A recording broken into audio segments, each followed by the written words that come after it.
Maswerteng hapon po mga ka-STL. Narito na pong resulta ng STL Muntinlupa para sa araw na to, 2nd draw December 13, 2024. Araw ng Biyernes. Naway ang mga natayan nyo pong mga numero kanina ay manalo nawa ngayong hapong ito, 4 PM. Kaya kunin nyo na pong yung mga tickets. Narito na po ang resulta. Ang mga numerong nanalo sa STL Muntinlupa ngayong hapong ito, December 13, 2024. 4 PM, second draw result, 11 at 11 or Pompiang 11. Sa lahat po ng tumaya kanina sa STL Muntinlupa para second draw ng 11 at 11, congrats po sa inyo. Panalo po kayo again, 11 at 11. At shoutout po natin ngayong hapong ito sa STL Muntinlupa si Ate Elena.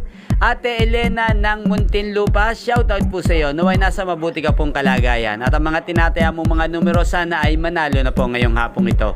At sa lahat po ng mga taga Muntinlupa dyan, shoutout po sa inyo. Magkita-kita pong muli tayo mamayang alas 9 ng gabi dito po sa channel na to. Thank you for watching.